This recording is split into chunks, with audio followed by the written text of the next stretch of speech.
Thank you for joining us today for our first press conference since Robert F. Kennedy Jr. was confirmed as the 26th Secretary of the U.S. Department of Health and Human Services. Welcome to the press and the supporters of the MAHA movement who are here today to listen to Secretary Kennedy and Walter Zaharodny's remarks regarding the CDC's latest Autism and Developmental Disabilities Monitoring Network survey that was published yesterday in the CDC's Morbidity and Mortality Weekly Report. I am honored to introduce to you Secretary Robert F. Kennedy Jr.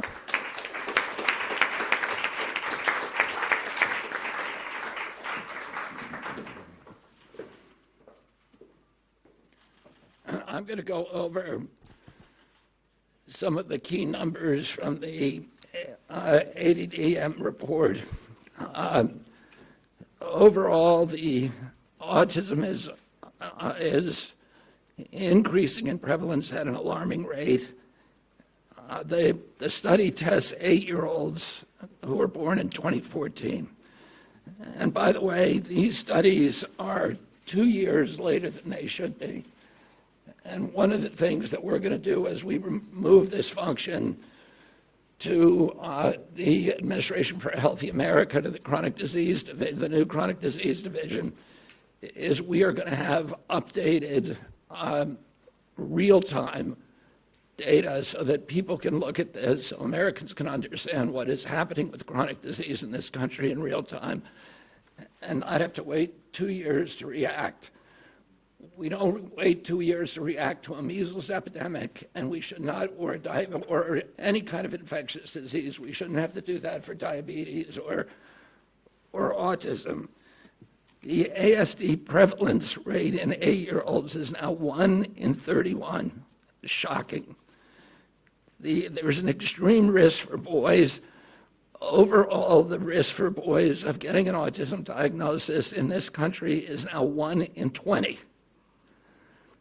And as high in California, which has the best data collection. So it probably also reflects the national trend, 1 in 12.5 boys. This is part of an unrelenting upward trend. The prevalence 2 years ago was 1 in 36. Since the first ADDM report in 1990, which was 1992 births, autism has increased by a factor of 4.8. That's 480%, I believe. The first ADDM survey was 22 years ago when prevalence was 1 in 150 children. In all the core states, the trend is consistently upward, and most cases now are severe. So about 25% of the kids who are diagnosed with autism are nonverbal, non-toilet trained, and have other stereotypical features, head banging, tactile and light sensitivities, stimming, toe walking, etc. One of the things that I think that we need to move away from today is this ideology that the autism diagnosis, that the autism prevalence increases, the relentless increases, are simply artifacts of better diagnoses, better recognition, or changing diagnostic criteria. If you look at Table 3 of the ADDM report, it's clear that the rates are real, that they are increasing in the last 10 years, which is the beginning with the first one, year by year, there is a steady, relentless increase. I want to, because this epidemic denial has become a feature in the mainstream media, and it's based on an industry canard. And obviously, there are people who don't want us to look at environmental exposures.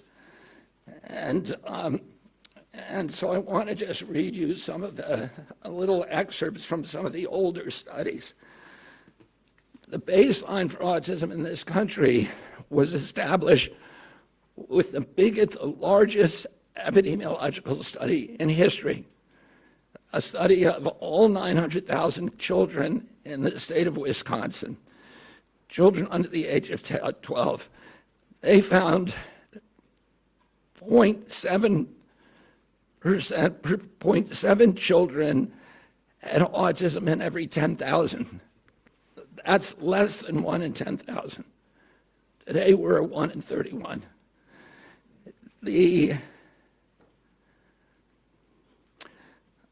That study also confirmed the 4-to-1 male to female ratio. There were at that time just over 60 children in Wisconsin with autism. And today it's around 20,000. In 1987, there was another exhaustive study, a peer-reviewed study in North Dakota, set out to count every child in the state with a pervasive developmental disorder, including autism. That study meticulously combed through every record, every diagnosis, and he even conducted in-person assessments of the entire population of 180,000 children under 18. The autism rate they found was 3.3 per 10,000. So that's in line with the 1 in 10,000 that was found in Wisconsin 17 years earlier. For context, today, the last number of 1 in 36 is 83 times higher. In 1987, out of every 1 million kids, 330 were diagnosed with autism. Today, there are 27,777 for every million. If you accept the epidemic denier's narrative, you have to believe that researchers in North Dakota missed 98.8% of the children with autism, that thousands of profoundly disabled children were somehow invisible to doctors, teachers, parents, and even their own study. The same researchers who followed the original cohort for 12 years to double-check their number, they went back in 2000 and found that they had missed exactly one child. So doctors and therapists in the past were not stupid. They weren't missing all these cases. The epidemic is real.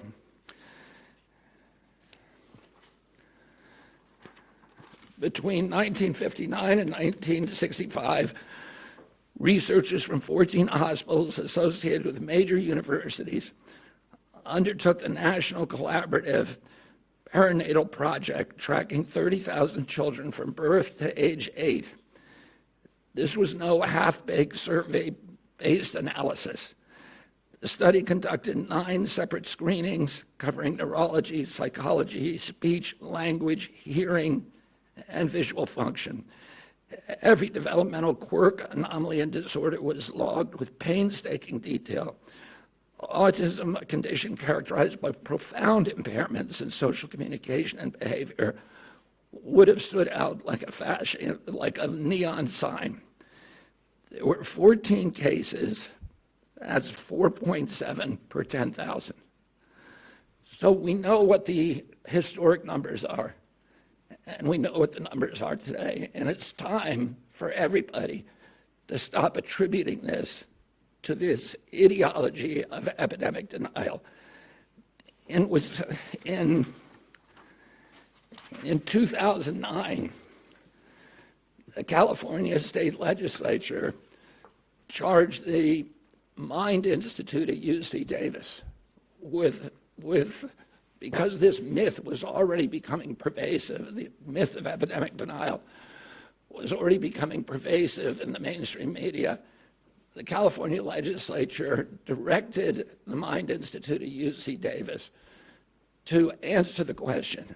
And Irva Hertz-Pichotto is a highly esteemed, revered scientist, neurology, and epidemiologist, came back with a definitive answer: the epidemic is real. only a very, very small portion of it can be changed to can be charged to better recognition or better diagnostic criteria. I want to say a couple of other things. There are many, many other studies that affirm this, and instead of listening to this canard of epidemic denial, all you have to do is start reading a little science, because the answer is very clear. And this is catastrophic for our country. There's a recent study by Blaxell et al. And a team of other researchers that said that the cost of treating autism in this country by 2035, so within 10 years, will be $1 trillion a year. This is added to already astronomical healthcare costs. And then there's an individual injury. These are kids that, this is a preventable disease. We know it's an environmental exposure. It has to be. Genes do not cause epidemics. They can provide a vulnerability. You need an environmental toxin. And Irva Hertz-Pachoda pointed out that because of this mythology, that the amount of money and resources put into studying genetic causes, which is a dead end, has been historically 10 to 20 times the amount spent by NIH and other agencies to study environmental factors, to study exposures, to study external factors, and that's where we're going to find the answer. This is an individual tragedy as well. Autism destroys families. More importantly, it destroys our greatest resource, which are our children. These are children who should not be suffering like this. These are kids who, many of them were fully functional and regressed because of some environmental exposure into autism when they're 2 years old. And these are kids who will never pay taxes. They'll never hold a job. They'll never play baseball. They'll never write a poem. They'll never go out on a date. Many of them will never use a toilet unassisted. And we have to recognize we are doing this to our children, and we need to put an end to it.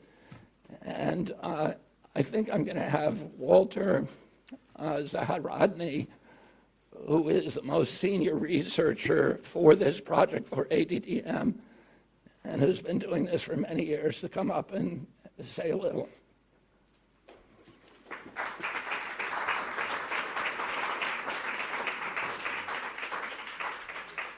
Good morning. Thank you for being here. I'm here as a long-term autism researcher and a clinical psychologist. I get to wear two hats, one with patients and families, trying to help them get to a diagnosis and to interventions and treatments, but also for the last 20-plus years as the director of the New Jersey Autism Study, which is a CDC-sponsored autism surveillance system. We've monitored autism in New Jersey in concert with the Centers for Disease Control and Prevention since 2000. When we began our endeavor with CDC, we expected to do maybe 2 or 3 baseline studies to establish how many children have autism, because it was not expected that autism prevalence would increase. Other childhood disabilities, neurologic disorders do not increase or change over time. But somehow, for some reason, with autism, everything was different. Autism went from being a very unusual, rare disability, which affected, as the secretary said, 1 child in maybe 10,000, to being known in every community, every school district, every center that cares for children with disabilities. Autism is real. It's a true disability. It's not a personality quirky issue. Everything has changed for the individual with autism, and while there's a wide range of expression, it does change the family, and it does inevitably change the community and the society in which we find it. Autism prevalence has increased very dramatically. It's increased in New Jersey, where we have excellent resources and access to services, and it's increased in all the states in the network. It's increased not only by the CDC, ATOM network, active surveillance activities, but it's increased according to federal IDEA statistics and information from a multitude of surveys. It is a true increase. There is better awareness of autism, but better awareness of autism cannot be driving disability like autism to increase by 300% in 20 years. That's what we saw in New Jersey. That's what the CDC report of yesterday indicates. And that's what, in my opinion, future reports from epidemiologists will show. The data provided in yesterday's report strongly suggests that not only is this a high point of autism prevalence, but in the future, rates can only be higher. Autism deserves to be treated as a real public health phenomenon, and I would say is an urgent public health crisis. It's not just that we're more astute or perceptive. It's not like 2 or 3 children out of for every one with autism has remained invisible. Autism is striking, and the consequences are lifelong. So I would urge everyone to consider the likelihood that autism, whether you call it an epidemic, a tsunami, or a surge of autism, is a real thing that we don't understand, and it must be triggered or caused by environmental or risk factors. We need to address this question seriously because, in my opinion, for the last 20 years we've collected data but not made real progress in understanding what causes autism or how to effectively prevent it or treat it effectively. So I urge you to read the report very carefully. I urge you to do something that nobody does and go into the many supplemental tables and see that autism is a true phenomenon and that we need a correct perception, not a perception that allows us to just provide services without understanding the root causes or the true factors at play. So thank you for your attention. I wish we could answer questions. I think we can. Let me just say one other thing. I referred to a number of studies. There are many, many, many others in the scientific literature that absolutely explode this mythology that this is, that the autism epidemic is not real. If you read the literature, it is absolutely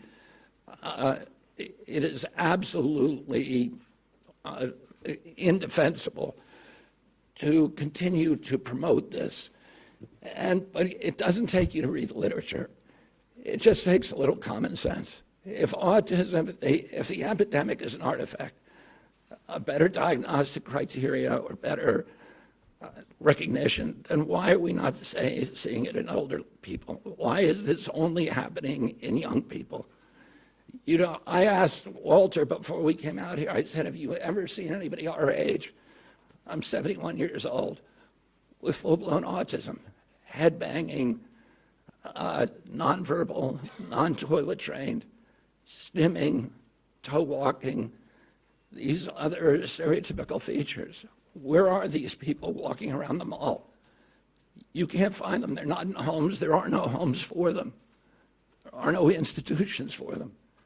Why are we seeing them on the street? Anybody can look around and see that this is a canard.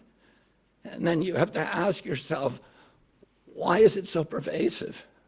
Why has it been thrown up against us for so many years? And clearly there are industries. This is coming from an environmental toxin. And somebody made a profit by putting that environmental toxin into our air, our water, our medicines, our food. And it's to their benefit to say, oh, to normalize it, to say, oh, this is all normal, it's always been here.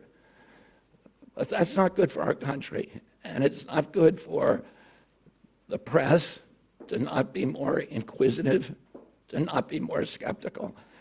And within 3 weeks, and probably we're hoping in 2 weeks, we're going to announce a series of new studies to identify precisely what the environmental toxins are that are causing it. This has not been done before. And we're going to do it in a thorough and comprehensive way, and we're going to get back to with an answer to the American people very, very quickly. Secretary Kennedy. Great, thank you. Yeah, go ahead. Secretary Kennedy, I was not diagnosed with autism in 1994 when I initially did it. It took me 5 years to get diagnosed later.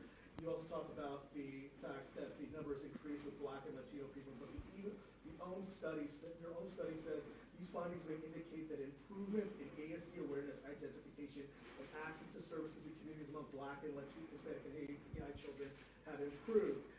Do you think that, are you denying that in the past Black, Latino, and AAPI people had not been diagnosed, they had been diagnosed with behavioral disorders, they've been disciplined, they've been incarcerated, and now they're finally getting the services that they need?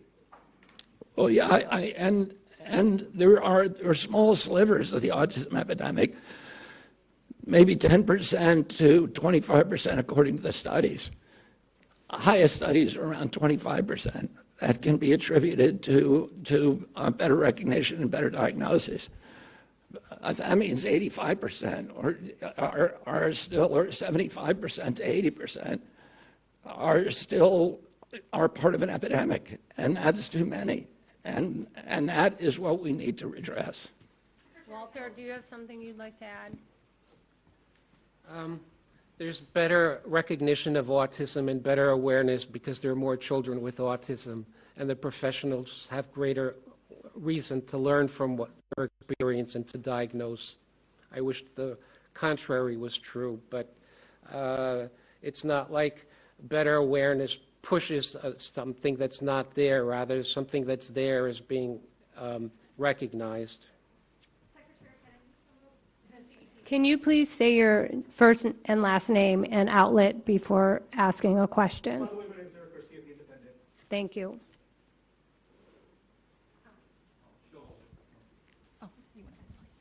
Secretary Kennedy, Amanda Seitz with the Associated Press. Some of the CDC's own research has concluded that there's a genetic link at play with autism. Are you saying today that you don't trust that research or that it was wrong? Could you expand a little bit more on that? No, there is, we have really good genetic markers now, and they provide a vulnerability. But those genetic markers alone are not going to dictate your destiny.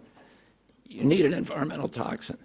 I mean, there are many genetic markers that dictate the methylation capacity of the human body. Those contribute to, those dictate, listen, with many people smoke cigarettes, and only 1 in 5 died from lung cancer. There were 4 of them that didn't. And those were the ones that had some circumstances, probably genetic, that made them more susceptible to it. And the same is true. We know that that glutathione production, and glutathione is an enzyme that helps the human body excrete metals and toxins. People with low glutathione production are more vulnerable. People with the MTHFR gene, which dictates methylation, are more vulnerable. People with high testosterone are more vulnerable. So there are a lot of genetic vulnerabilities. You need an environmental toxin. Alex at Fox. Alex. Hi, Alex Hoff, Fox News. In seeking out an environmental toxin, do you feel that if one or several are detected or put on your radar, do you think it would be the same one causing issues at both ends of the spectrum? Children who struggle with, let's say, sensory issues, all the way to those who are fully care dependent, unable to speak. Would it be the same catalyst in all of those varying conditions, you think? Well, those are the kind of studies we're going to do. And you're right, there's a spectrum of injuries, and we don't know.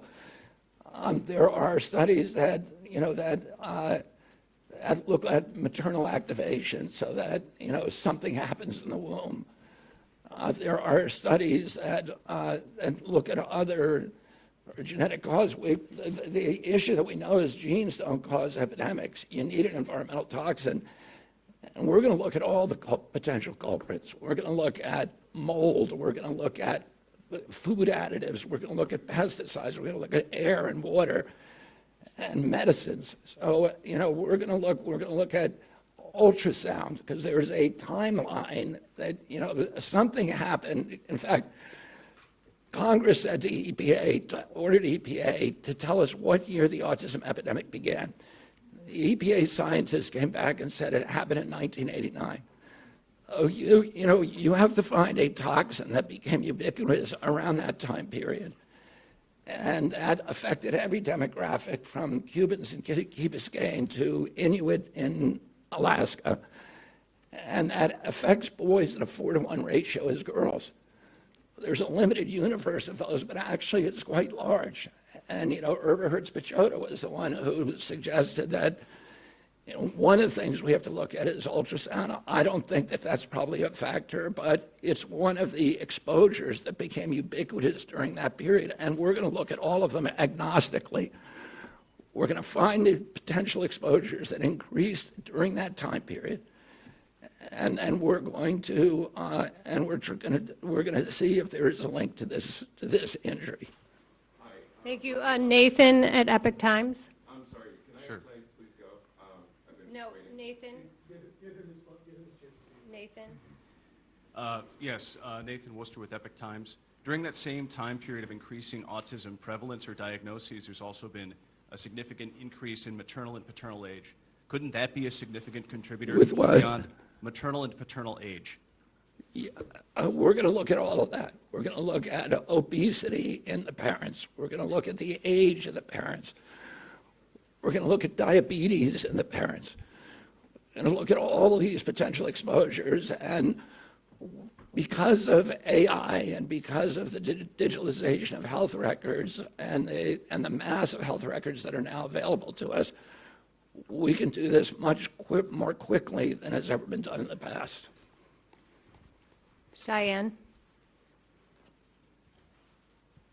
This is our last question. Thank you. Do you still pledge to have answers by September, or is that going to be the beginning of this process? And are you open to following the science regardless of whether it confirms some of your expectations or not? Yeah, I mean, we're gonna follow the science no matter what it says, and we will have some of the answers by September. It's going to be an evolving process. We're going to involve, we're going to issue grants the way that it's always done to university researchers and others. We're going to remove the taboo. People will know they can research and they can follow the science no matter what it says without any kind of fear that they're going to be censored, that they're going to be gaslighted, that they're going to be silenced, they're going to be defunded, delicensed, and we're going to give them permission to do this research. And then we're going to open it up to the research community, and we're going to task them with certain outcomes, and we're going to have them come and bid on how to do the research. This is all being run by Jay Bhattacharya and I think Martin Koldorf may be also working on this on designing the grant proposals. So it's going to be done by credible scientists, by the most credible scientists from all over the world, and we're going to do it very, very quickly.